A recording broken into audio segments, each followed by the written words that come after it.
أعوذ بالله السميع العليم من الشيطان اللعين الرجيم.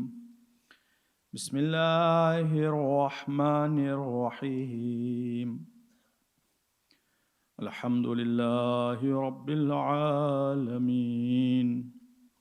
والصلاة والسلام والتحية والإكرام على أشرف الأنبياء والمرسلين، حبيب إله العالمين سيدنا ومولانا أبي القاسم محمد. اللهم صل على محمد وعلى محمد وعلى أهل بيته الأطيبين الأنجبين، ولعنة الله على أعدائهم أجمعين. أما بعد، فقد قال رسول الله صلى الله عليه وآله: إن الحسين مصباح الهدى وسفينة النجاة. صلوات.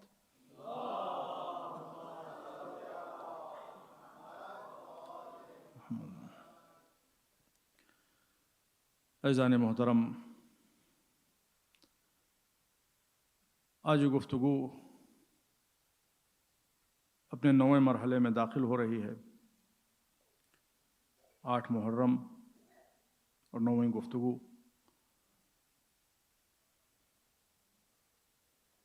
آج کی اس مجلس میں خاص طور پر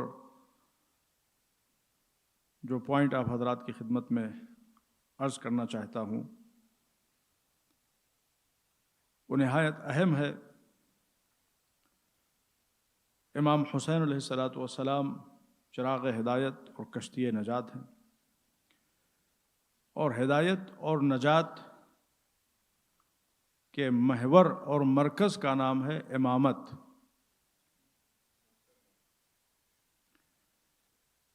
کربلا میں جو معرکہ ہوا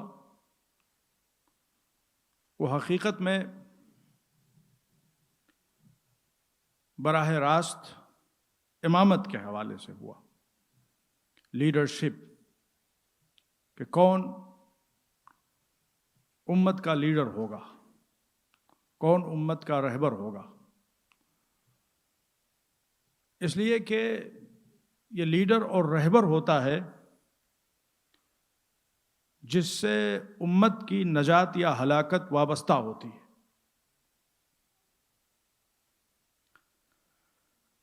آپ دیکھیں، حضرت موسیٰ علیہ السلام واقعہ تفصیل کے ساتھ قرآن کریم میں اللہ نے بار بار بیان کیا ہے. بنی اسرائیل کو لے کے دریائے نیل سے نکلے، راستہ وہی تھا. فرعون اپنے لاؤ لشکر کو لے کے اسی راستے پہ چلا، ہلاک ہو گیا. حضرت موسیٰ علیہ السلام بنی اسرائیل کو لے کے سیم اسی راستے پہ چلے، بنی اسرائیل نجات پا گئے. فرعون اپنے لاؤ لشکر کو لے کے اسی راستے پہ چلا، ہلاک ہو گیا. اس سے نتیجہ کیا نکلتا ہے؟ نتیجہ یہ نکلتا ہے کہ راستہ انسان کی نجات کی ضمانت نہیں ہے، رہبر انسان کی نجات کی ضمانت ہے. راستہ ایک ہے، جو موسیٰ کی رہبری میں اس راستے پہ چل رہے ہیں اہل نجات ہیں، اور جو اسی راستے پہ فرعون کے پیچھے پیچھے چل رہے ہیں وہ اہل ہلاکت ہیں. راستہ انسان کو نہیں بچاتا، رہبر انسان کو بچاتا ہے. اسی لیے اسلام میں امامت پر اور ولایت پر بے پناہ تاکید کی گئی ہے. اور امام حسین علیہ السلام نے جو جناب مسلم کے ہاتھ اہل کوفہ کے نام خط تحریر فرمایا، اس میں آپ نے امام کون ہوگا، رہبر کون ہوگا، اس کے اصول مرتب فرمائے. الا الدائن بدین اللہ، رہبر وہ ہوگا کہ جو اپنی زندگی کے ہر لمحے میں اللہ کے دین کو پیش نظر رکھے، سر و تن میں جدائی ہوتی ہے تو ہو جائے، مگر اللہ کے دین پہ آنچ نہ آنے پائے۔ حاکم بالقسط، جو عدل و انصاف کے ساتھ لوگوں کے درمیان حکومت کرے، عدل و انصاف کی خاطر اپنا سب کچھ قربان کر دینے پہ تیار۔ الحابس نفسہ علی ذات اللہ، جو مکمل طور پر اپنے آپ کو اللہ کے لیے ڈیڈیکیٹ کر دے۔ یہ تمام کوالٹیز اور خصوصیات امام عالی مقام نے رہبروں کی بیان کی ہیں، جنہیں دینی رہبر کہا جا سکے، جنہیں اسلام کا قائد کہا جا سکے، جنہیں امت مسلمہ کا لیڈر کہا جا سکے۔ خیر، یہ ایک بہت ڈیٹیل ٹاپک ہے۔ اسی ٹاپک سے ریلیٹڈ اس کو بریک ڈاؤن کرتے ہوئے میں ایک اہم پوائنٹ آپ حضرات کے ساتھ ڈسکس کرنا چاہتا ہوں، اور وہ یہ ہے کہ یہ علی ولی اللہ جو اذان میں کہا جاتا ہے، اس کی کریڈیبلٹی کیا ہے؟ یہ پہلے دوسروں کی طرف سے اعتراض ہوتا تھا، اور وہ سلسلہ ابھی بھی جاری ہے، لیکن کچھ اپنے بھی سوال کرنے لگے ہیں۔ تو ضرورت اس بات کی کہ اس کو کلیریفائی کیا جائے کہ یہ اذان میں علی ولی اللہ کا اسٹیٹس کیا ہے۔ اب دیکھیں، بہت سے مومنین ہیں، ان کے بہت سے کوشچنز ہیں اور بہت سے فون بھی کرتے ہیں، لیکن انفارچونیٹلی وقت نہیں رہ گیا ہے، لہذا ہم اب وہ تفصیلات آپ حضرات کے سامنے ڈسکس نہیں کر سکتے، لیکن ہمارا ایک کوشچن آنسر کا ڈیڈیکیٹڈ گروپ ہے۔ ایک ڈیڈیکیٹڈ گروپ ایڈلٹس کے لیے ہے، جس میں مرد حضرات بھی ہیں، خواتین بھی ہیں۔ ہم سمجھتے ہیں کہ تقریباً 300 کے قریب لوگ اس پہ موجود ہیں، پورے کینیڈا سے اور بھی بہت سی دوسری جگہوں سے۔ اور پھر ایک یوتھ کے لیے بھی ہے dedicated question and answer group. تو جو مومنین انٹرسٹڈ ہوں وہ ان گروپس کو جوائن کر لیں، اور جب کبھی بھی آپ کو کوئی کوشچن ہو دین کے حوالے سے تو اس پہ آپ پوسٹ کر سکتے ہیں، ہم انشاءاللہ جواب دیں گے۔ اور اگر آپ کوشچن نہیں بھی کریں گے، کوئی اور کوشچن کرے گا، تو ہو سکتا ہے آپ کو بھی فائدہ ہو۔ بہرحال تو دیکھیں، یہ جو ہم اذان میں علی ولی اللہ کہتے ہیں، اشہد ان علی ولی اللہ، اس کی کریڈیبلٹی کیا ہے؟ اس کے حوالے سے مختصر طور پر میں آپ کے ساتھ گفتگو کرنا چاہتا ہوں۔ پہلی بات تو یہ کہ اذان کیا ہے، اذان کی میننگ کیا ہے؟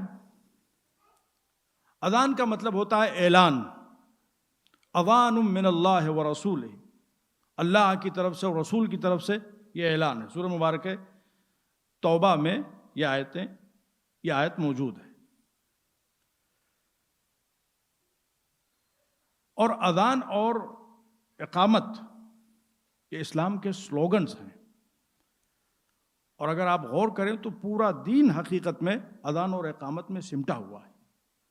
جب بچہ پیدا ہو تو سب سے پہلے جو آواز اس کے کان میں پہنچے، مستحب ہے کہ داہنے کان میں اذان کہی جائے، بائیں کان میں اقامت کہی جائے۔ اور بھی بہت سے موقع ہیں کہ اذان اور اقامت کہنا مستحب ہے۔ اور نماز میں اذان اور اقامت کی جو امپورٹنس ہے وہ یہ ہے کہ نماز جب آپ نے شروع کر دی، تکبیرۃ الاحرام کہی تھی، تو آپ نماز توڑ نہیں سکتے مگر یہ کہ کوئی ایمرجنسی سچویشن ہو۔ لیکن اذان اور اقامت کی امپورٹنس یہ ہے کہ اگر کوئی بھول گیا ہے اور اس نے اذان اور اقامت نہیں کہی اور اس نے نماز شروع کر دی، تو اس کے لیے مستحب یہ ہے کہ وہ اپنی نماز توڑے، پھر سے اذان اور اقامت کہے اور دوبارہ نماز پڑھے۔ یہ اذان اور اقامت کی امپورٹنس ہے۔ مومنین اس کو انڈرمائن کرتے ہیں۔ بہت سے مومنین جب مسجد میں نماز ہوتی ہے تو اذان اور اقامت، لیکن جب گھر میں نماز پڑھتے ہیں تو یوں ہی اللہ اکبر کہہ کے وہ کھڑے ہو کے کہیں بھی نماز پڑھ لیتے ہیں۔ ایسے نہیں، نماز کے لیے خاص طور پہ اہتمام کرنا چاہیے۔ شہید مرتضیٰ مطہری نے اس جگہ کے اوپر لکھا ہے کہ اگر آپ اپنے گھر میں بھی نماز پڑھ رہے ہیں اور آپ کے پاس وقت ہے، گنجائش ہے، تو آپ اہتمام کے ساتھ نماز پڑھیے، مصلی بچھا کے نماز پڑھیے۔ یوں ہی کہیں کھڑے ہو گئے، اس کمرے میں کھڑے ہو گئے، اس کمرے میں کھڑے ہو گئے، ایک سجدگاہ رکھ لی اور نماز پڑھ لی، نہیں۔ نماز کے لیے اہتمام کیجیے، جا کے وضو کیجیے، اطمینان سے آ کے مصلی بچھائیے، اچھے کپڑے پہنیے، خوشبو لگائیے، اور پھر اس کے بعد میں آپ نماز پڑھیے. کہ جو خوشبو لگانے کا حکم ہے، ان تمام چیزوں میں فلسفہ، ان کے کنسنٹریشن بڑھتا ہے، یہ سب سائنٹیفکلی پروون ہے. اور یہ جو ہے کہ آپ اپنی انگلیاں جو ہے نماز میں، جب آپ نماز پڑھ رہے ہو تو آپ کی انگلیاں نماز میں ہر وقت بندھی ہوئی ہونی چاہیے، ساتھ ہونی چاہیے، یوں نہیں، سپریٹ نہیں ہونی چاہیے. آپ کھڑے ہوئے ہیں، یوں انگلیاں ہوں، ایسے نہیں. سجدے میں ہو، یوں انگلیاں ہوں، سٹی ہوئی ہوں، الگ الگ نہ ہوں. صرف ایک حالت ہے کہ جب انگلیاں سپریٹ ہو سکتی ہیں، جو مستحب ہے، کہ جب آپ رکوع میں ہوں تو آپ اپنی انگلیوں کو کھول کے اور اپنے گھٹنوں کو پیچھے کی طرف پش کریں. یہ مردوں کے لیے، خواتین کے لیے یہ ہے کہ وہ اپنے گھٹنے پہ ہاتھ رکھیں، مگر پش کرنے کے لیے ان کے لیے نہیں ہے.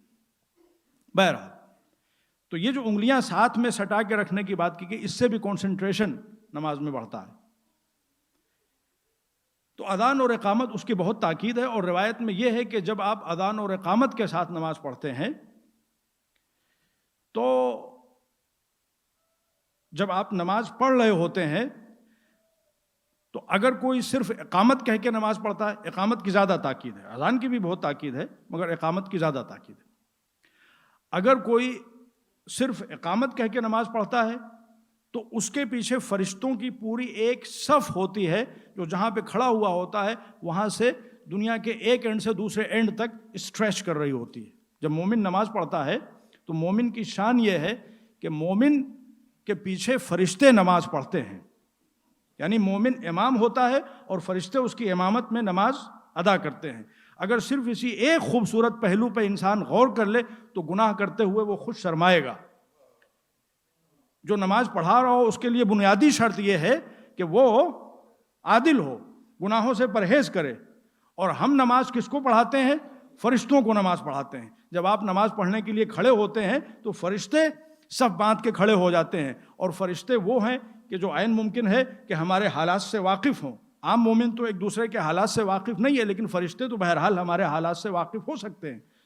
تو ہمارا کردار کم از کم ایسا ہونا چاہیے کہ جب ہم نماز کے لیے کھڑے ہوں اور اللہ کی طرف سے فرشتوں کو حکم ہو کہ اس کے پیچھے جا کے سب باندھ کے نماز پڑھو، مومن کی شان یہ ہے تو فرشتوں کو ہچکچاہٹ نہ ہو. جب انسان اقامت کہہ کے نماز پڑھتا ہے تو ایک صف فرشتوں کی ہوتی ہے، اور جب اذان بھی کہہ کے نماز پڑھتا ہے تو فرشتوں کی 2 صفیں ہوتی ہیں. بہرحال بے پناہ فضیلتیں ہیں اذان اور اقامت کی. تو یہ اذان اور اقامت میں علی ولی اللہ، تو ایک تو لفظ اذان کی وضاحت وہ ہم نے آپ کی خدمت میں کر دی مختصر طور پہ. اب اس کے بعد میں یہ جو گواہی ہے یہ کیا چیز ہے؟ اشہد ان لا الہ الا اللہ، کہ ان چیزوں کی میننگ ہے، ان چیزوں میں ڈیپتھ ہے، گہرائی ہے. پوری زندگی انسان بچپن سے لے کے جوانی تک، بڑھاپے تک کہتا رہتا ہے اشہد ان لا الہ الا اللہ، اشہد ان محمد رسول اللہ، اشہد ان علی ولی. کبھی آپ نے غور کیا کہ گواہی ہے کیا چیز؟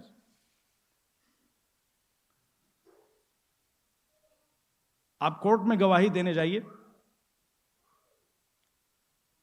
عدالت میں گواہی دینے کے لیے جائیے اور کہیے کہ فلاں شخص بے گناہ ہے، میں اس کا گواہ ہوں،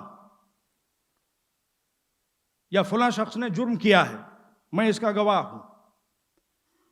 تو جج آپ کا سب سے پہلے کیا پوچھے گا آپ سے؟ دلیل کیا ہے آپ کے پاس؟ آپ کو علم ہے کہ نہیں ہے؟ تو جیسے ہی آپ نے کہا کہ نہیں میں تو بس یوں ہی گواہی دے رہا ہوں اس لیے کہ ہمارے باپ دادا کہتے ہیں کہ اچھا آدمی ہے، تو ہم بھی کہتے ہیں کہ اچھا آدمی ہے. جیسے ہی آپ نے کہا کہ میرے پاس علم نہیں ہے، میں یوں ہی گواہی دے رہا ہوں، فوراً آپ کی گواہی ریجیکٹ کر دی جائے گی. ماشاءاللہ نجم بھائی بیٹھے ہوئے لائر. تو کسی بھی عدالت میں دنیا کی اگر آپ گواہی دیں اور کہیں کہ آپ کو علم نہیں ہے اور آپ یوں ہی گواہی دے رہے ہیں تو وہ گواہی ایکسیپٹ نہیں کی جائے گی. تو جب ہم کہتے ہیں اشہد ان لا الہ الا اللہ تو ہمیں کم از کم بیسک علم تو ہونا چاہیے کہ اللہ ایگزسٹ کرتا ہے اور اللہ ایک ہے. جب ہم کہیں اشہد ان محمد رسول اللہ تو ہمارے پاس دلیل تو ہونا چاہیے کہ کیوں محمد مصطفیٰ صلی اللہ علیہ وآلہ وسلم اللہ کے رسول ہیں.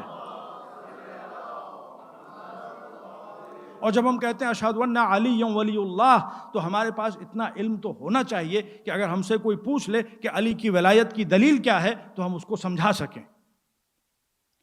اور اگر اس چیز کو ہم نے سمجھ لیا اور اپنے بچوں کو سمجھا دیا تو آپ یقین کیجئے کہ دین کے فنڈامنٹلز اور دین کے پرنسپلز کے حوالے سے ہم لا علم نہیں رہ جائیں گے. ہم ہمیشہ اپنے آپ کو اپ ٹو ڈیٹ رکھیں گے اور اپنے آپ کو اوپر اٹھائیں گے اور اس حد تک لے جائیں گے کہ ہم اپنے دین کو پہچانتے ہوں، اس کی معرفت رکھتے ہوں، اس کی بصیرت رکھتے ہوں. یہ گواہی کا مفہوم ہو گیا. اب دیکھیں دنیا کے مسائل میں جو گواہی ہوتی ہے یا بندوں کے حق میں جو گواہی ہوتی ہے، اس گواہی میں دوسرے کا فائدہ پیش نظر ہوتا ہے کہ اگر ہم نے اس کے فیور میں گواہی نہیں دی تو اس کا مطلب یہ ہے کہ اس کا نقصان ہو جائے گا. مومنین گزارش حضرات سے آگے تشریف لائیں. اللہم صلی علی محمد و علی محمد.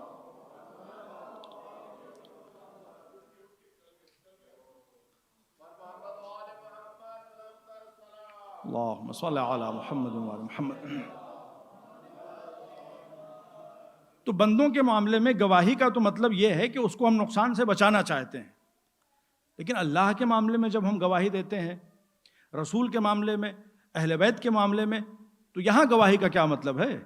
کیا اگر ہم گواہی نہیں دیں گے کہ اللہ ایک ہے تو اللہ ایک نہیں رہے گا؟ کیا اگر ہم گواہی نہیں دیں گے کہ محمد اللہ کے رسول ہیں تو اللہ کے رسول نہیں رہ جائیں گے؟ نہیں، بندے محتاج ہیں مگر اللہ، رسول اور اہل بیت بے نیاز ہیں. اگر ہم بندوں کے فیور میں گواہی نہیں دیں گے، حق گواہی دینا واجب ہے، اگر ہم گواہی نہیں دیں گے تو دوسروں کا نقصان ہوگا. مگر یہاں پہ معاملہ یہ ہے کہ اگر ہم گواہی نہیں دیں گے تو خود ہمارا اپنا نقصان ہوگا. اللہ تو اللہ رہے گا، نبی تو نبی رہیں گے، علی تو علی رہیں گے، مگر ہمارا نقصان ہوگا. اور جب ہم گواہی دیتے ہیں اشہد ان لا الہ الا اللہ تو ہم کیا کہتے ہیں؟ دیکھیں ایک گروہ انسانوں کا ہے جو اللہ کو مانتا ہی نہیں، اور ایک گروہ انسانوں کا ہے کہ جو اللہ کو ایک نہیں مانتا، اور ایک گروہ انسانوں کا ہے جو اللہ کو ایک تو مانتا ہے لیکن رسول اللہ کو رسول اللہ نہیں مانتا. اور پھر ایک گروہ انسانوں کا ایسا ہے کہ جو اللہ کو بھی مانتا ہے، نبی کو بھی مانتا ہے، مگر اس کا دین ناقص ہے، وہ علی کو ولی اللہ نہیں مانتا. یہ ہم تین گواہیاں کیوں دیتے ہیں؟ جب ہم کہتے ہیں اشہد ان لا الہ الا اللہ تو اس کا مطلب یہ ہے کہ پروردگار ان گروہوں سے ہمارا تعلق نہیں ہے جو تجھے نہیں مانتے یا تجھے ایک نہیں مانتے. ہم کہتے ہیں اشہد ان لا الہ الا اللہ، میں گواہی دیتا ہوں کہ اللہ ہے اور اللہ ایک ہے. اور جب ہم کہتے ہیں اشہد ان محمد رسول اللہ، میں گواہی دیتا ہوں کہ محمد مصطفیٰ صلی اللہ علیہ وآلہ وسلم، اللہم صلی علی محمد، اللہ کے رسول ہیں، تو ہم اپنے آپ کو ان سے جدا کر لیتے ہیں جو اللہ کو تو مانتے ہیں مگر جنہیں اللہ نے نبی بنایا ان کو نبی نہیں مانتے. یہود و نصارہ مثال کے طور پر، کیا وہ اللہ کو نہیں مانتے؟ اللہ کو مانتے ہیں مگر وہ یہودی ہیں، وہ عیسائی ہیں. یہودی ہیں، عیسائی ہیں. کیوں یہودی اور عیسائی ہیں؟ اس لیے کہ وہ نبی کو نبی نہیں مانتے. تو ہم محمد رسول اللہ کہہ کے اپنے آپ کو ان گروہوں سے جدا کر لیتے ہیں. اور پھر اس کے بعد ہم کہتے ہیں اشہد ان علی ولی اللہ، میں گواہی دیتا ہوں کہ علی اللہ کے ولی ہیں. بہت سے ہیں کہ جو اللہ کو نہیں مانتے، بہت سے ہیں کہ جو اللہ کو مانتے ہیں نبی کو نہیں مانتے، اور بہت سے ہیں جو اللہ کو بھی مانتے ہیں نبی کو بھی مانتے ہیں مگر علی کو نہیں مانتے. اور علی کو نہ ماننے کے نتیجے میں ایک خاص قسم کا مرض ان کے دلوں میں پیدا ہو گیا ہے جس کو نفاق کہا جاتا ہے. تو جب ہم اشہد ان علی ولی اللہ کہتے ہیں تو یہ جملہ کہہ کے ہم خدا کی بارگاہ میں عرض کرتے ہیں پروردگار نہ ہمارا تعلق ان سے ہے جو تجھے نہیں مانتے، نہ ہمارا تعلق ان سے ہے جو تیرے نبی کو نہیں مانتے، نہ ہمارا تعلق مشرکوں سے ہے، نہ ہمارا تعلق کافروں سے ہے، نہ ہمارا تعلق یہود و نصارہ سے ہے، اور نہ ہمارا تعلق منافقوں سے ہے.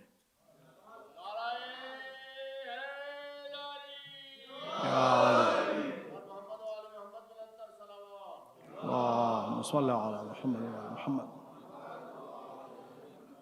جب نعرے بھی ہمارے یہاں لگائے جاتے ہیں تو اب ظاہر ہے کہ یہاں تو وقت کی تنگی ہے، ورنہ جب تفصیل کے ساتھ نعرے لگائے جاتے ہیں تو عام طور سے 3 نعرے لگائے جاتے ہیں: نعرے تکبیر، نعرے رسالت اور نعرے حیدری۔ اور ان تینوں نعروں کے پیچھے وجہیں ہیں۔ جب ہم نعرے تکبیر لگاتے ہیں تو نعرے تکبیر کا مطلب یہ ہے کہ ہم مشرکوں سے اپنے کو علیحدہ کر رہے ہوتے ہیں، اور جب ہم نعرے رسالت لگا رہے ہوتے ہیں تو اس کا مطلب یہ ہوتا ہے کہ ہم کافروں سے اپنے کو علیحدہ کر رہے ہوتے ہیں، اور جب ہم نعرے حیدری لگا رہے ہوتے ہیں تو ہم منافقوں سے اپنے آپ کو بچا رہے ہوتے ہیں۔ تو عزیزان محترم، یہ اس لیے ہمارے کلمے میں لا الہ الا اللہ بھی ہے، محمد رسول اللہ بھی ہے، اور علی ولی اللہ بھی ہے۔ اور اعتراض کچھ لوگ ہم سے کرتے ہیں کہ آپ نے اس کو بڑھا کیوں دیا کلمے میں؟ ہم نے نہیں بڑھایا ہے، جب سے اسلام شروع ہوا تبھی سے یہ تینوں چیزیں ہیں۔ دعوت ذو السیرہ میں آ جائیے، رسول اللہ نے اللہ کو پہچنوایا، ہم نے کہا لا الہ الا اللہ۔ اپنے آپ کو پہچنوایا، ہم نے کہا محمد رسول اللہ۔ پھر علی کو پہچنوایا، ہم نے کہا علی ولی اللہ۔ غدیر کے میدان میں آ جائیے، رسول نے علی کو اپنے ہاتھوں پہ اٹھایا، علی کو اپنے ہاتھوں پہ اٹھا کے کیا کہا؟ اللہ مولایا، اللہ میرا مولا ہے۔ ہم نے کہا لا الہ الا اللہ، وانا مولاکم، اور میں تم سب کا مولا ہوں۔ ہم نے کہا محمد رسول اللہ۔ اور پھر علی کو اپنے دونوں ہاتھوں پہ بلند کر کے کہا من کنت مولاہ فہذا علی مولا، ہم نے کہا علی ولی اللہ۔ تو سوال یہ نہیں ہونا چاہیے کہ ہم نے کلمے میں بڑھایا کیوں، سوال یہ ہونا چاہیے کہ آپ نے کلمے سے گھٹایا کیوں۔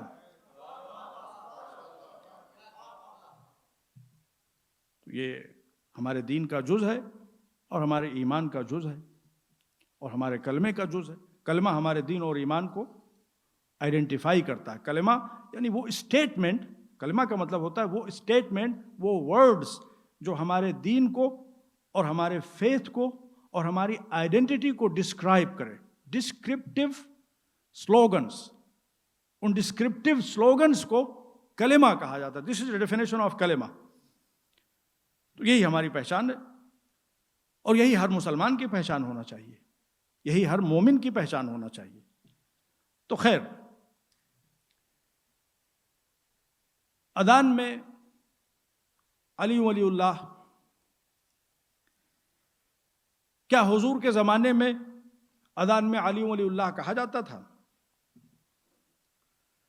تو اگر آپ غور کیجئے، کتابوں کو پڑھیے، تو حضور کے زمانے میں ہمارے یہاں روایتیں موجود نہیں ہیں جن کے مطابق یہ کہا جا سکے کہ علی ولی اللہ باضابطہ طور پر کہا جاتا تھا۔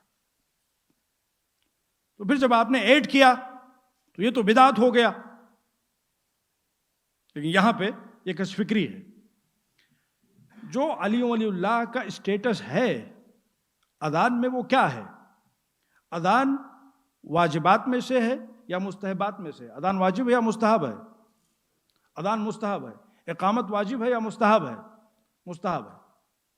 اذان و اقامت مستحب ہے۔ پھر اذان و اقامت کے جو سینٹنسز ہیں، ان کے سلسلے میں جو ہمارا عقیدہ ہے وہ یہ ہے کہ یہ سب توقیفی ہیں۔ توقیفی کا مطلب یہ ہے کہ یہ سب اللہ کی طرف سے ڈٹرمن کیے گئے ہیں۔ ہم اپنی طرف سے کسی بھی چیز کو نہ اذان میں اس کا جز بنا کے ایڈ کر سکتے ہیں اور نہ اس کا جز بنا کے یا جز سمجھتے ہوئے اس کو ریموو کر سکتے ہیں۔ تو پھر یہ علی ولی اللہ کیوں ہے؟ یہ ایک کوشچن ہے جس کو آپ کو اچھی طرح سے سمجھنا چاہیے۔ علی ولی اللہ کا جو اسٹیٹس ہے وہ یہ ہے، تمام جو ہمارے فقہا ہیں، علماء ہیں، آپ آیت اللہ سستانی کی دوسرے مثال میں جا کے دیکھیے یا اور بھی دوسرے علماء ان کے دوسرے مثال میں جا کے دیکھیے، تو علی ولی اللہ جزو واجب اذان نہیں ہے۔ یعنی اذان میں ہم علی ولی اللہ کہتے ہیں، کیوں کہتے ہیں وہ ابھی گفتگو ہوگی، کیسے کہتے ہیں وہ ابھی گفتگو ہوگی، لیکن اذان میں علی ولی اللہ کو جز سمجھ کے ہم نہیں کہتے، ہاں مستحب سمجھ کے ہم کہتے ہیں۔ تو اب کوشچن یہ پیدا ہوتا ہے کہ پھر مستحب سمجھ کے ہم کیوں کہتے ہیں؟ تو دیکھیں، دین کا ایک قانون ہے، اور وہ قانون اسپیشلی مستحبات کے لیے ہے، جس کو کہا جاتا ہے تسامح فی ادلۃ السنن۔ تسامح فی ادلۃ السنن کا مطلب یہ ہوتا ہے کہ جب مسئلہ واجبات کا ہوگا، جب مسئلہ حرام کاموں کا ہوگا، تو وہاں پہ ہمارے سامنے اسٹرکٹ رول ہوگا، اور وہاں پہ کسی بھی چیز کو حرام پروناؤنس کرنے کے لیے یا کسی بھی چیز کو واجب پروناؤنس کرنے کے لیے اسپیسیفک حکم ہونا چاہیے اس چیز کے حوالے سے، تو ہم کہہ سکتے ہیں کہ وہ چیز واجب ہے یا وہ چیز حرام ہے۔ اس چیز کے حوالے سے اسپیسیفک حکم ہونا چاہیے۔ لیکن جہاں تک مستحبات کا مسئلہ ہے، تو مستحبات کے لیے اگر جنرل انسٹرکشنز موجود ہوں، اگر جنرل انسٹرکشنز موجود ہوں رسول کی طرف سے، معصومین علیہم الصلوۃ والسلام کی طرف سے، تو اس کو ہم مستحب سمجھ کے انجام دے سکتے ہیں۔ اور یہ وہ قانون ہے کہ جو سنی کتابوں میں بھی ہے اور شیعہ کتابوں میں بھی ہے۔ اس قانون کو کہا جاتا ہے تسامح فی ادلۃ السنن، مستحبات میں فلیکسیبلٹی۔ اس کو آپ آسان لفظوں میں، مستحبات میں فلیکسیبلٹی۔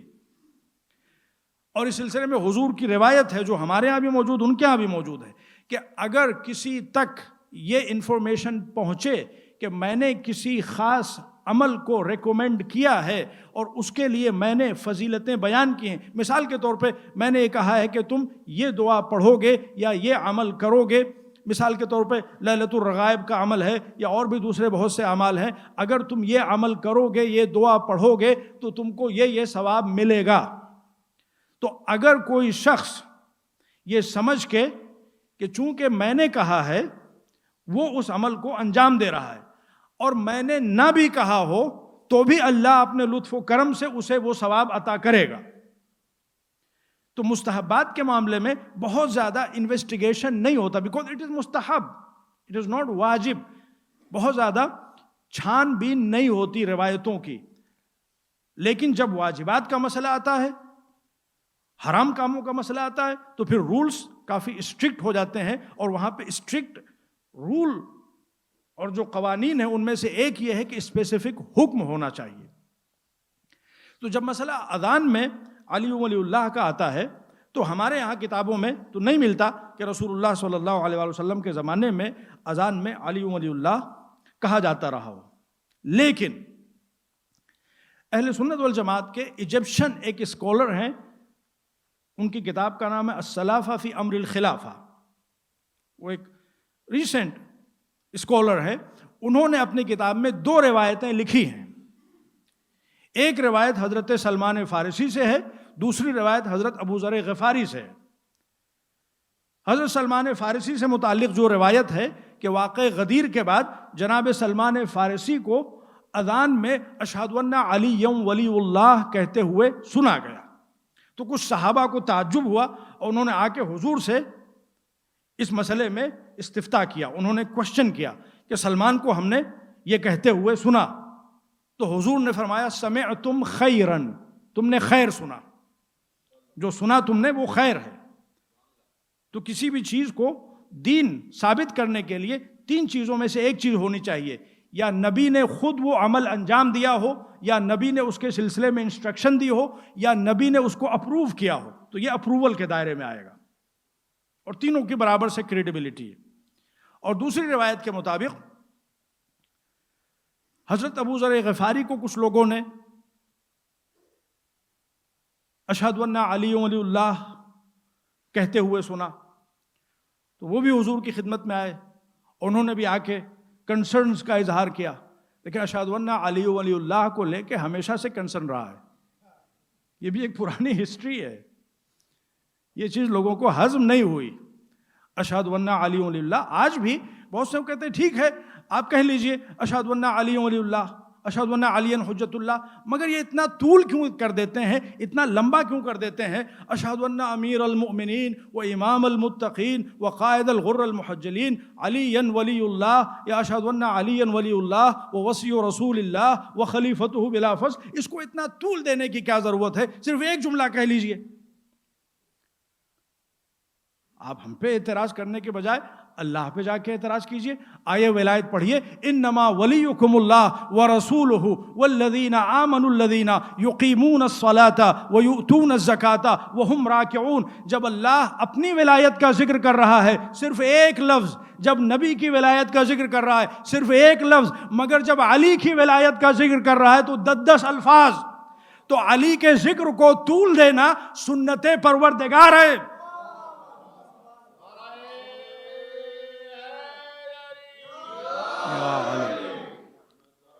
رسول اللہ غدیر میں جب اللہ کو پہچانوا رہے ہیں تو کیا کریں؟ اللہ مولایا، بس ایک لفظ، وانا مولاکم، بس ایک لفظ. مگر جب علی کو پہچانوا رہے ہیں، من کنتو مولا ہو فہذا علی مولا، اللہم وال من والا وعاد من عادا وانصر من نصرہ واخذل من خذلہ. ہم پہ اعتراض کرنے کے بجائے اللہ پہ اعتراض کیجئے، رسول پہ اعتراض کیجئے. ہم سے لڑنے کے بجائے جا کے اللہ سے لڑیے اور رسول سے لڑیے. علی کا معاملہ کچھ ایسا ہے ہی کہ اللہ کو بھی وجد آ جاتا ہے، قدرت کو بھی وجد آ جاتا ہے، رسول کو بھی وجد آ جاتا ہے. اور وجد آنے کی وجہ یہ ہے کہ اللہ کو پتا تھا کہ مجھے تو لوگ آسانی سے مان لیں گے، رسول کو تو آسانی سے مان لیں گے، مگر جب علی کی ولایت کا مسئلہ آئے گا، چونکہ اسلام کی حقیقی تصویر علی کی ولایت میں لپٹی ہوئی ہوگی، لہٰذا لوگوں کو ولایت علی آسانی سے ہضم نہ ہوگی.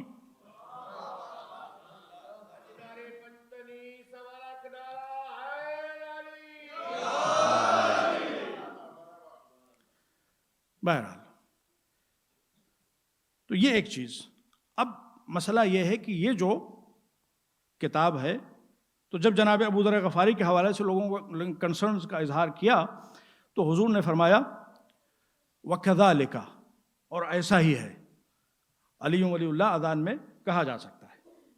اور اس کے بعد حضور نے یہ بھی فرمایا کہ کیا تم لوگ غدیر میں میرا اعلان بھول گئے، من کنت مولا فہذا علی مولا.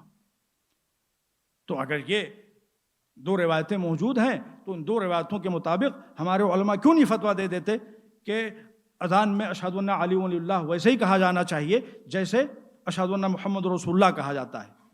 مگر نہیں، ہم ان روایتوں کو آئیڈینٹیفائی نہیں کر سکتے. ہمارے سورسز میں یہ روایتیں موجود نہیں ہیں، جو ہماری کتابیں موجود ہیں ان میں یہ روایتیں موجود نہیں ہیں. اور جس اسکالر نے یہ روایت لکھی ہے اس نے اس کی سند، اس کی چین آف نریشن کو بھی نہیں لکھا ہے. تو انفارچونیٹلی ہم اس کو آئیڈینٹیفائی نہیں کر سکتے، لہٰذا ہمارے علماء اس کو کریڈیبل نہیں مانتے اور اس کو اتنا اسٹرونگ نہیں مانتے کہ اس کی بنیاد کے اوپر کوئی شرعی حکم کانسٹیٹیوٹ کیا جا سکے. تو اس روایت پہ ہم توقف کرتے ہیں، ہم نہ اس کو ریجیکٹ کرتے ہیں اور نہ اس کو ہم مکمل طور پر ایکسیپٹ کرتے ہیں. تو اب پھر اشہد ان علی ولی اللہ ہم کیوں کہتے ہیں؟ تسامح فی ادلۃ السنن. جنرل انسٹرکشنز ایک نہیں سینکڑوں روایتیں موجود ہیں، سینکڑوں روایتیں موجود ہیں. حضور صلی اللہ علیہ وآلہ وسلم جب معراج پہ گئے، معراج سے واپس آئے تو آ کے آپ نے بیان کیا، سنیوں کی کتابیں موجود ہے، شیعوں کی کتابیں موجود ہے کہ میں نے عرش پہ لکھا ہوا دیکھا، میں نے پانی پہ لکھا ہوا دیکھا، میں نے لوح پہ لکھا ہوا دیکھا، میں نے قلم پہ لکھا ہوا دیکھا، میں نے یہاں لکھا ہوا دیکھا، وہاں لکھا ہوا دیکھا، جنت کے دروازے پہ لکھا ہوا دیکھا، لا الہ الا اللہ محمد الرسول اللہ علی ولی اللہ. تو یہ ان کی کتابوں میں موجود ہے اور ہماری کتابوں میں موجود ہے. اور پھر ہمارے چھٹے امام جعفر صادق علیہ الصلوۃ والسلام کی حدیث بھی موجود ہے، اللہم صل علی محمد، جس میں امام نے فرمایا ہے من قال لا الہ الا اللہ محمد الرسول اللہ فلیقل علی امیر المؤمنین. جو لا الہ الا اللہ کہے، محمد رسول اللہ کہے، اسے علی امیر المؤمنین بھی کہنا چاہیے. تو چونکہ یہ جنرل انسٹرکشنز موجود ہیں، لہذا مستحبات میں اگر ہم علی ولی اللہ کو شامل کر رہے ہیں تو یہ حقیقت میں ایبسولوٹلی پرفیکٹ ہے، قاعدہ تسامح فی ادلۃ السنن کے اصولوں کے مطابق ہے اور اس کے علاوہ سنی شیعہ دونوں کے اصولوں کے مطابق ہے. چونکہ مستحب ہے اور جنرل انسٹرکشنز موجود ہیں. ہاں، اگر کسی امام نے کہا ہوتا کہ اذان میں اسپیسیفکلی کہ اذان میں علی ولی اللہ کہنا مستحب ہے تو پھر اسے جزو اذان سمجھ کے کہا جاتا، مگر چونکہ کسی معصوم نے نہیں کہا ہے اسپیسیفکلی فار اذان، جنرل انسٹرکشنز موجود ہیں کہ جب بھی تم میں سے کوئی لا الہ الا اللہ محمد رسول اللہ کہے تو وہ علی اللہ بھی کہے، تو اس کی ڈفرینٹ انڈرسٹینڈنگ ہوں گی، لیکن اس کے ذریعے سے کوئی اسپیسیفک رول ڈیڈیوس نہیں کیا جا سکتا۔ اب یہیں سے ایک دوسرے سوال کا جواب بھی مل جاتا ہے کہ پھر ہم تشہد میں کیوں نہ کہنا شروع کر دیں؟ اذان میں اور تشہد میں فرق ہے۔ اذان کیا ہے؟ اقامت کیا ہے؟ تشہد کیا ہے؟ واجب ہے۔ آپ اذان دے رہے ہوں، اذان دیتے دیتے آپ کو پیاس لگ جائے، آپ پیچھے مڑیے اور پیچھے مڑ کے کہیے پانی لے آؤ۔ کوئی شخص گیا پانی لے کے آیا اور آپ نے پانی پی لیا۔ آپ نے 3 کام کیے ہیں جن سے نماز باطل ہو جاتی ہے۔ ایک تو کہ پیچھے مڑے، اس سے نماز باطل ہو جاتی ہے، بولے نماز باطل ہو جاتی ہے، پانی پیا کھانے پینے سے بھی نماز باطل ہو جاتی ہے۔ کیا آپ کی اذان باطل ہوئی؟ اذان آپ کی باطل نہیں ہوئی۔ آپ کے اوپر واجب نہیں کہ پھر سے اذان کہیں۔ فور ایگزامپل حی علی الصلاۃ تک آپ پہنچے تھے اور آپ کو پیاس لگی، آپ نے پانی مانگا، تو کیا آپ پھر سے آپ اللہ اکبر سے اذان شروع کریں گے؟ نہیں، پانی پینے کے بعد میں جہاں تک پہنچے تھے وہیں سے پھر سے آپ کنٹینیو کر لیجئے۔ لیکن اگر یہ کام آپ تشہد میں کریں تو جیسے ہی آپ کی گردن مڑی آپ کی نماز باطل ہو گئی۔ تو قیاس نہ کیجیے۔ یہ جو لوگ کہتے ہیں کہ جب اذان میں ہے تو پھر تشہد میں بھی ہونا چاہیے، نہیں، اذان کا اسٹیٹس الگ ہے، تشہد کا اسٹیٹس الگ ہے۔ اذان میں آپ 3 نہیں 30 وہ کام کر دیں جس سے نماز باطل ہو جاتی ہے، آپ کی اذان باطل نہیں ہوگی۔ لیکن تشہد کی حالت میں ایک ایسا کام کر دیں جس سے نماز باطل ہوتی ہو تو آپ کی نماز باطل ہو جائے گی۔ اچھا، فی الحال کیا سچویشن ہے؟ کیا ہم اس کو ریموو کر سکتے ہیں؟ کیا ہم اس کو نکال سکتے ہیں؟ نہیں۔ کیوں نہیں نکال سکتے؟ ایک دوسری سیکنڈری سچویشن کی وجہ سے، اور اس سیکنڈری سچویشن کا نام ہے if anything becomes the slogan of شیعیت، if anything becomes the slogan of your identity, the identity or slogan of your madhab, then you are not allowed to remove it۔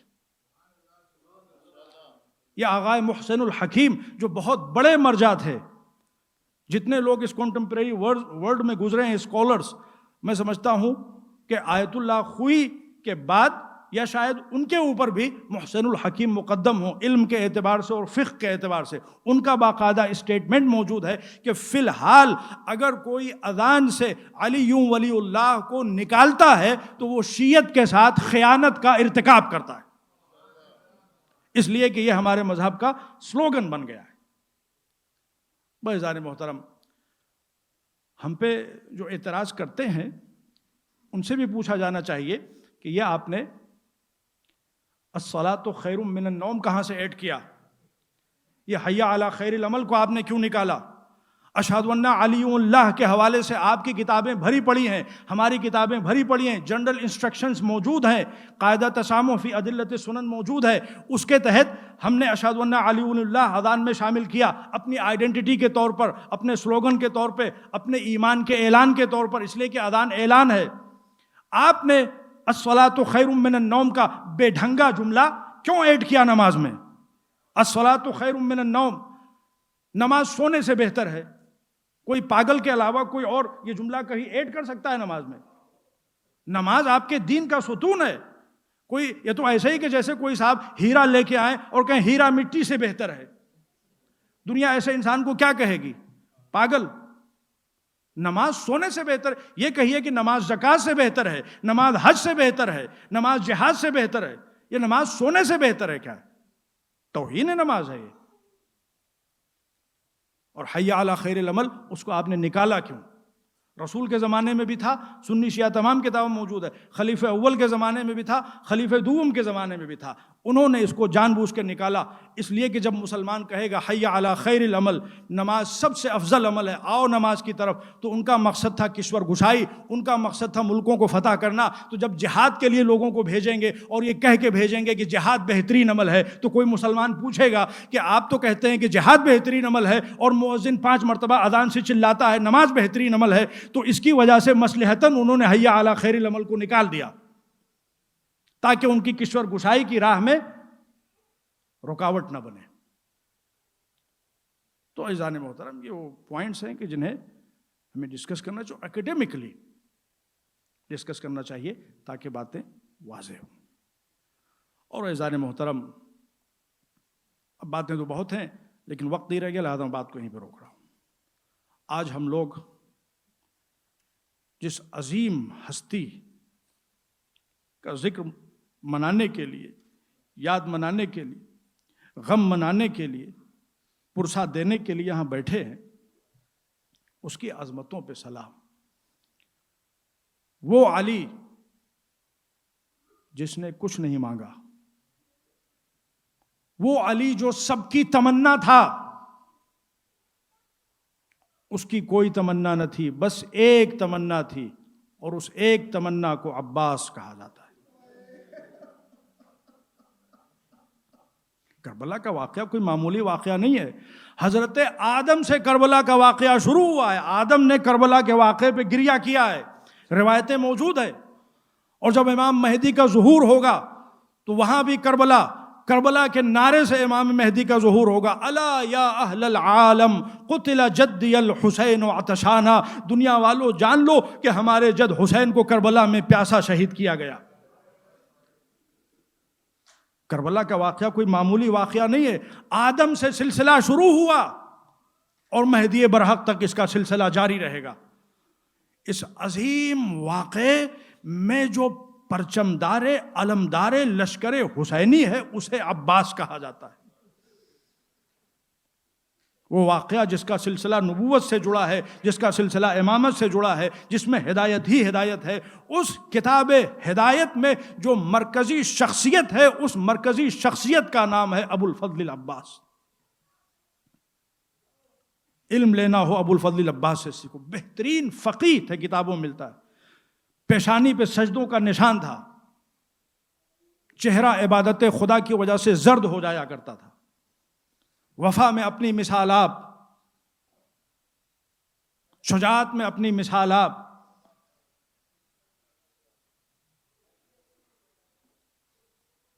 بس جان محترم، جب عباس اور علی اکبر مدینے کی گلیوں میں نکلتے تھے تو لوگ اپنا کام چھوڑ کے دونوں کے چہروں کی زیارت کرنا شروع کر دیتے تھے. عباس اور علی اکبر، ایک نبی کی تصویر، ایک علی کی تصویر، ہو بہو علی، ہو بہو نبی. کربلا میں سب نے اپنا اپنا حصہ ڈالا ہے.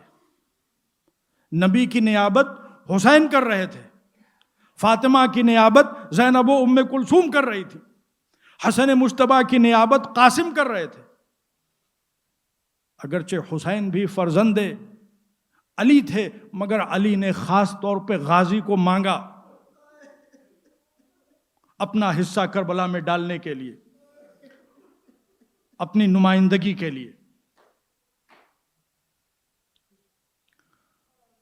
ارباب عزا، تاریخ نے وہ منظر نقل کیا ہے کہ شب عاشور ابو الفضل العباس خیموں کی حفاظت کا فرض انجام دے رہے تھے. اشقیاء حملے کی کوششیں کر رہے تھے. جناب زہیر قریب آئے، اے ابو الفضل العباس، میں تم سے کچھ کہنا چاہتا ہوں، تمہارے بابا کا ایک جملہ یاد دلانا چاہتا ہوں. کہا زہیر، یہ کچھ کہنے اور سننے کا وقت تو نہیں ہے مگر تم نے بابا کا نام لے لیا، کہو کیا کہنا چاہتے ہو. کہا تمہیں پتہ ہے تمہیں علی نے کس دن کے لیے اللہ سے مانگا تھا؟ بھیا عقیل، مجھے عرب کا وہ گھرانہ بتاؤ جس میں میں شادی کروں تو اللہ مجھے ایک بہادر بیٹا عطا کرے، جو بہادر بیٹا کربلا میں میرے حسین کے کام آئے. اے عباس، جس دن کے لیے تمہیں مانگا گیا تھا وہ دن آ گیا. تڑپ کے زہیر کی طرف مڑے، یا زہیر اتشجعنی فی مثل ھذا الیوم، اے زہیر تم مجھے آج داد شجاعت دے رہے ہو؟ ذرا دیکھنا تو صحیح کہ غازی کس طرح سے کربلا کی جنگ کا نقشہ بدلتا ہے. اور باب اعظم عباس کی بہادری اور شجاعت کوئی تصور کر سکتا ہے؟ 12 برس کی عمر میں میدان صفین میں صفوں پہ صفٹ الٹنے والے غازی کو عباس کہا جاتا ہے، اور یہاں تو 34 برس کے جوان ہیں. مگر اللہ اکبر، امام کی نصرت، امام کی اطاعت، امام کی معرفت، امام کی بصیرت اس منزل پہ ہے. یہ ابو الفضل العباس کا وہ مثالی کردار ہے جو ہم سب کے لیے آئیڈیل ہے، جو ہم سب کے لیے اسوہ حسنہ ہے. شجاعت کی اعلیٰ ترین منزل پہ جو میدان صفین میں صفوں کی صفیں الٹ دے، 12 برس کی عمر میں کربلا کے میدان میں وہ کیا کچھ نہیں کر سکتا تھا، مگر امام کی اطاعت میں اس طرح سے ضم ہے، امام کی اطاعت میں اس طرح سے قربان ہے کہ جب روز عاشور کانوں میں آواز آئی، بھیا عباس جنگ نہیں پانی، بھیا عباس تلوار نہیں مشکیزہ، غازی نے پلٹ کے نہیں کہا مولا میں تو پیدا ہوا تھا لڑنے کے لیے، میں تو پیدا ہوا تھا کربلا میں آپ کی نصرت کے لیے، یہ حسرت پوری ہو جانے دیجیے. غازی کی خواہش پوری نہ ہو سکی، شاید غازی کی خواہش پوری نہ ہو سکی، اللہ نے اس کا لحاظ رکھا اور اس کا اجر اس طرح سے دیا کہ قیامت تک کے لیے عباس کو باب الحوائج بنا دیا. جزاکم ربکم خیر الجزا. کبھی کبھی لوگ کہتے ہیں کہ مولا عباس کے فضائل بیان کیجئے. ہم فضائل کیا بیان کریں؟ جب فضائل بیان کرتے ہیں تو لوگ رونے لگتے ہیں.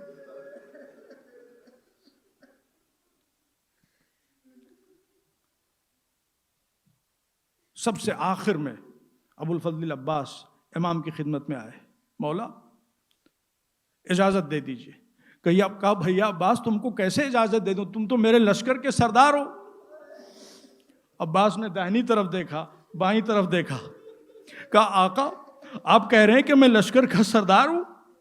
وہ لشکر کہاں جس کا میں سردار. اسی اثنا میں خیمے سے العطش العطش کی آوازیں بلند ہو گئیں. کہا بھیا عباس ان بچوں کے لیے پانی کی سبیل کر دو. خیمے میں آئے، کیا دیکھا کہ چھوٹے چھوٹے بچے پیاس کی شدت سے تڑپ رہے ہیں، بلک رہے ہیں. کچھ بچے ہیں جو مشکیزے کو اٹھا کے اپنے سینے سے لگائے ہوئے ہیں اور ہائے پیاس کہہ رہے ہیں. سکینہ کو بلایا، میری لال سکینہ مشک لے آؤ، میں پانی لینے کے لیے جا رہا ہوں. ابو الفضل العباس پانی لینے کے لیے جا رہے ہیں. ارباب اعزاز ذرا تصور کیجئے جب غازی رخصت ہو رہے ہوں گے تو زینب کے دل کی کیا کیفیت ہو رہی ہوگی، ام کلثوم کے دل کی کیا کیفیت ہو رہی ہوگی، بیبیاں جو دشمنوں کے نرغے میں گھری ہوئی ہیں ان کے دلوں میں کیا کیفیت ہو رہی ہوگی. جب تک عباس ہیں سب کو آس ہے، جب تک عباس ہیں سب کو ڈھارس ہے. عباس کے بعد پھر کس کو سکون ملنے والا ہے، پھر کس کو چین آنے والا ہے.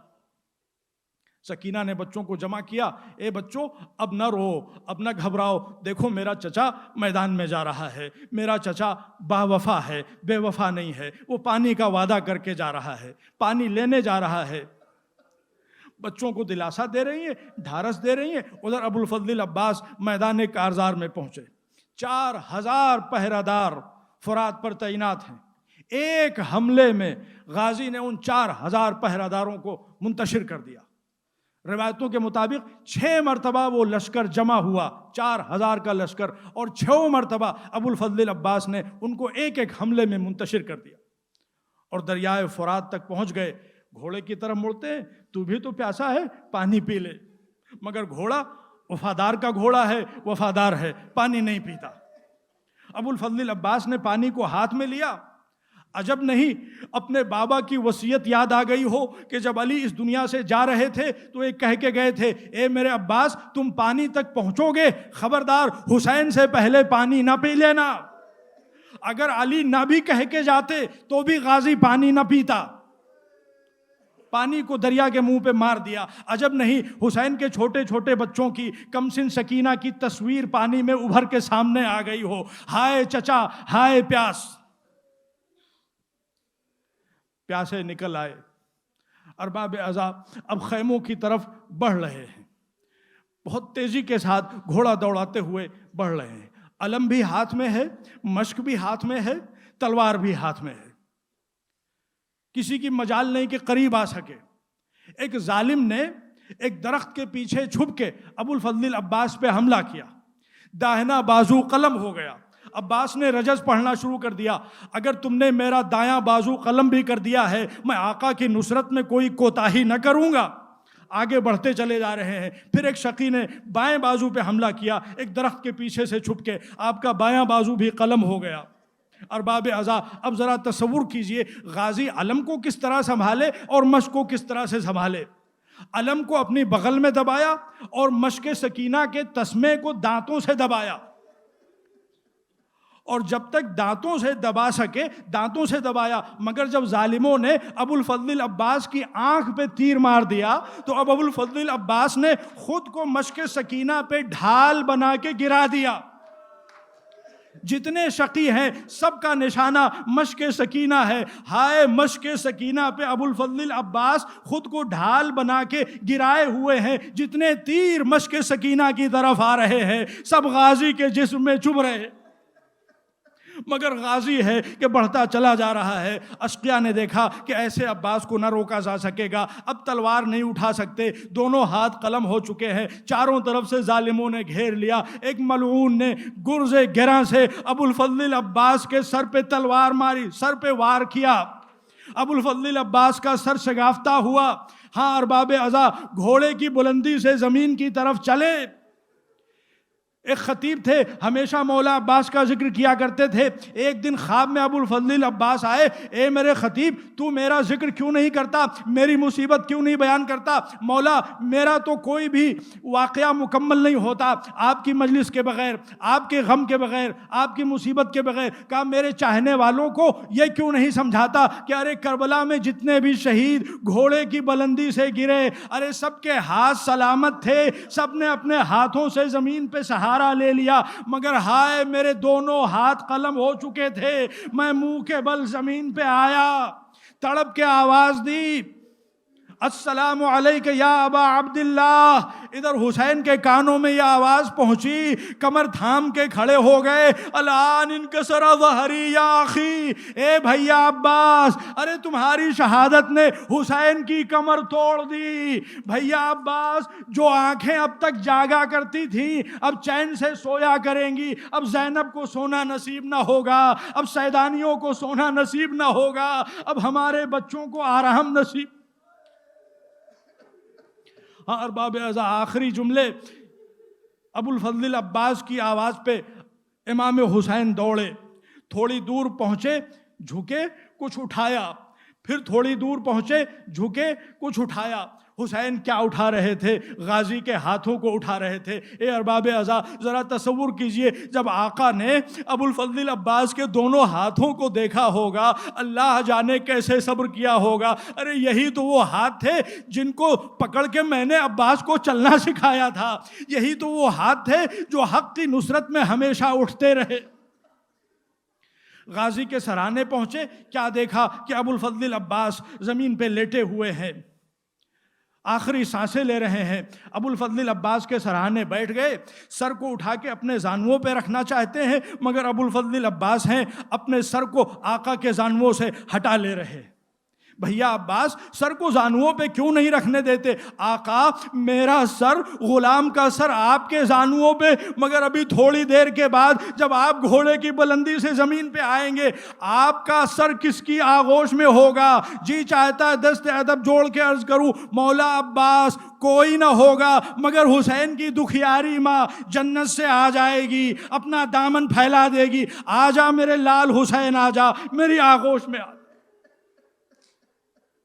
ابو الفضل العباس نے کہا آقا میری ایک خواہش یہ ہے کہ میری لاش کو آپ خیمے میں نہ لے جائیے گا، میری لاش کو خیمے میں نہ لے جائیے گا، اور دوسری خواہش یہ ہے کہ جب میں پیدا ہوا تھا تو سب سے پہلے آپ کے چہرے پر نور کی زیارت کی تھی، اب اس دنیا سے جا رہا ہوں، جاتے جاتے تمنا یہ ہے کہ آخری مرتبہ آپ کے چہرے پر نور کا دیدار کر کے جاؤں، مگر آقا مجبوری یہ ہے کہ ایک آنکھ میں تیر لگا ہوا ہے، دوسرے آنکھ میں سر کا خون بھرا ہوا ہے، آقا جیب سے رومال نکال کے سر کا خون صاف کر دیجئے۔ ہاں ارباب عذاب، امام عالی مقام نے ابو الفضل العباس کی یہ خواہش پوری کی، غازی نے چہرے پر نور کا دیدار کیا، روح قفس عنصری سے پرواز کر گئی۔ میں یہاں پہ صرف 2 جملے عرض کروں گا۔ ارباب عذاب، کتابوں میں ملتا ہے کہ مہدی بحر العلوم بہت بڑے عالم دین تھے، آیت اللہ تھے، ابو الفضل العباس کے روضے میں کچھ تعمیر کی ضرورت پڑی، کچھ مرمت کی ضرورت پڑی، معمار کو لے کے جب روضے کے اندر داخل ہوئے اور قبر شریف تک پہنچے، معمار نے ایک عجیب سا سوال کیا، کہا قبلہ ہم نے تو ہمیشہ یہ سنا تھا کہ غازی بہت طویل القامت تھے، گھوڑے پہ بیٹھتے تھے تو پیر زمین پہ خط دیتے تھے، مگر جو قبر میرے سامنے ہے ایسا محسوس ہوتا ہے جیسے کسی بچے کی قبر ہو۔ بس یہ سننا تھا کہ علامہ مہدی بحر العلوم اپنا سر دیوار پہ مار مار کے گریہ وزاری کرنے لگے، آقا مجھ سے کوئی گستاخی ہو گئی؟ گستاخی نہیں، تو نے غموں کو تازہ کر دیا۔ یقیناً ابو الفضل العباس رشید القامت تھے، مگر چونکہ وصیت تھی کہ لاش کو خیمے میں نہ لے جایا جائے، لہذا آقا لاش کو وہیں پہ چھوڑ کے چلے گئے۔ جب لاش کو وہاں پہ چھوڑ کے چلے گئے، دشمنوں نے چاروں طرف سے گھیر لیا، جس کے پاس جو اسلحہ تھا غازی کی لاش پہ مارتا جا رہا تھا، جیتے جی۔ ہاں ارباب عزا، دفن ہونے سے پہلے غازی کی لاش کو ٹکڑے ٹکڑے کر ڈالا گیا۔ ہاں عزادارو، آخری جملے، ادھر علم لیے ہوئے آقا حسین خیمے کی طرف بڑھ رہے ہیں، سکینہ بچوں کو دلاسا دے رہی ہیں۔ جب ترائی سے ابو الفضل العباس کا علم لیے ہوئے آقا اوپر پہنچے اور بچوں نے دیکھا کہ ابو الفضل العباس نہیں حسین آئے ہیں، بچے دوڑے ہوئے آئے، چاروں طرف سے آقا حسین کو حلقے میں لے لیا۔ سکینہ تھیں، بین کر رہی تھیں، بابا میرے چچا کہاں ہیں؟ حسین کہہ رہے تھے، اے میری لال سکینہ، کیا تم چچا کا انتظار کر رہی ہو؟ ارے میں چچا کا انتظار کیسے نہ کروں، چچا نے پانی کا وعدہ کیا ہے، میرا چچا با وفا۔